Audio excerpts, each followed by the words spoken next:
The Fargo Five, I'm Conrad Fargo. We're going to do Fargo Famous here. Here's where we talk about the kind of people who are living in Fargo, North Dakota and the surrounding areas. We've got Josh Voytek from the Rootstock Wine Company. Hello, Josh. Hello, how's it going? Fantastic. So you are from Rootstock Wine Company. That is over in Morehead, or where is that one located? So the company headquarters is based in Minneapolis. Oh. So I'm the Morehead rep, but then we have just expanded into the Fargo side. So I am the now also rep for both Minnesota Lakes Country, Morehead, and then also Fargo. I guess when I think of you, what I really think of is Bridgeview, which is in Morehead, Correct. and somehow I was crossing the wires on that. So what's the connection between Rootstock and Bridgeview? Just the fact that you're related to them, or what's the relationship there? They've been carrying Rootstock products for a long time. I just recently joined the team as the Rootstock rep in last fall, basically. So it's just been a little bit over a year since I've been with the company.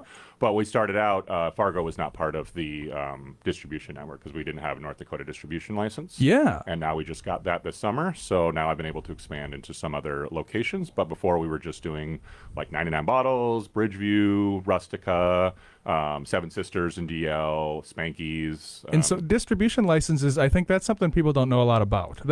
So basically the state has to approve the brand. Is that how that? Am I understanding that correctly? Yeah, there's a few different steps or whatever requirements that you have to have in order to have a distribution license. Obviously, pay some fees, and for some distributors, that's they might not have somebody on hand that's able to do it, so it's just not an advantage for them. There's a ton of distributors in Minnesota as a whole. I mean, there's probably 25 to 30 different smaller company distributors, but most of those don't distribute in Fargo at all. Well, and so I know you from the whiskey world. So I'm Right. big into whiskey, and I took the whiskey classes, and that's what I always found is that you have to go over to the Morehead side to find the decent whiskeys, and it's probably the same way with wine, except for Rootstock wine now, which I guess you've gotten into Fargo. So that was your own personal mission, was to get Rootstock available in Fargo and become that distributor? Well, absolutely, yeah. Because I mean, I've worked in Fargo, and for almost a decade, I worked at managed and served over at Dittles in Porter Creek, the Roca Restaurants company. And so, I've been, having lived here for a long time, I've been very familiar with the Fargo restaurants. A lot of my connections have been on the Fargo side, more so than on the Morehead side. There's obviously more restaurants. That's a bigger town. Fargo, which is a bigger town in general. Yeah, bigger opportunities. And the owner of Rootstock has always been kind of looking to get into Fargo, but it just, not having somebody up here didn't really, that was kind of in the Fargo Morehead area that had the connections. Didn't really make sense before, but now that I took over as that rep, then he decided, well, let's take the plunge. Let's take care of the distributor, file for the paperwork, take care of the license, and see how it goes. And now, you said you've been in Fargo for a long time. Yeah. Are you not from here originally? I'm not. I was born and raised in San Diego, California. That is a stone's throw. So I get people from all over North Dakota and Minnesota. Right. But California. Yep. When did you move from sunny California? Well, when I was 13, so it was like basically eighth grade. Yeah. So that had to be a shock. It was. Yeah. My dad's a pastor, so he moved up to Minot actually, so even smaller than Fargo. Wow. And so that from San Diego to Minot. Correct. Yeah. So then I spent high school years up there, graduated from high school, and then since I was here in North Dakota, I decided to kind of look around more for local North Dakota colleges for school. So I went to University of Jamestown for my undergraduate, and then I did some grad work up at UND, and then moved down to Fargo in 2007.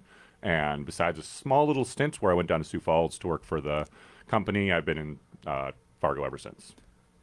So you experienced California, sunny California, big city life up until teenage years. So I mean, you must be familiar and remember all of that stuff pretty well. Absolutely, yeah. And then you came to the tundra. Yep. What month did you move when you came when you were 13? It was the summertime. It was the summertime. So when that winter came, did you feel like, wait a minute here, or you were ready for it? No. I mean, the most experience I'd had in the wintertime was we went up to the mountains, and did sledding and stuff like that as a kid. So it would be like an hour and a half drive to get to snow. But there was that option during the wintertime. It just was an option as opposed to having to deal with it, whether you like it or not, kind of thing. Yeah.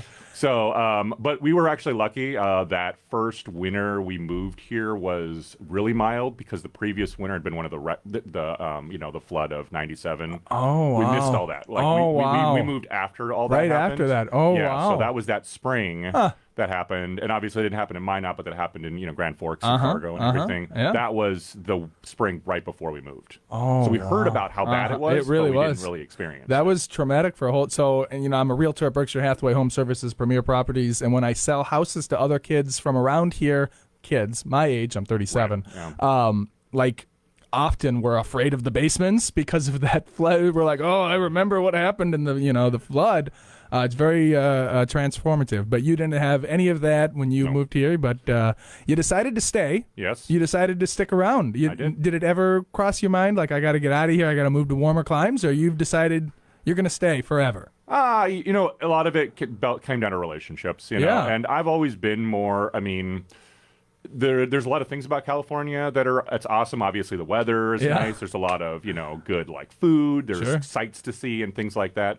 But at the same time, like I'm also more of a homebody, so I just kind of like to have like a base where it's nice and quiet. Yeah. And Fargo for me kind of hit the sweet spot because Absolutely. You've got big city amenities, but you've also got small town feel, and I love that combination together. Yeah, I love it. Okay, we are going to our first music break. Told you it goes real quick. We'll come back with Fargo Fun, but we're going to listen to Fleetwood Mac with The Chain. Tell us a little bit about this song and why you chose this song. You gave me this one. Yes, absolutely. I love Fleetwood Mac. I mean, they just, it incorporates a lot of different kind of musical genres. Obviously, it's from the Rumors album, and, a lot of contentious things going on. But this song is just really kind of, to me, captures the essence of what that particular album was about. And they also featured it twice on the Guardians of the Galaxy Volume 2 soundtrack. So there you go. And we're going to have some more Guardians of the Galaxy music later on. So first, Fleetwood Mac with The Chain, and we'll be back with Fargo Fun. Don't go nowhere.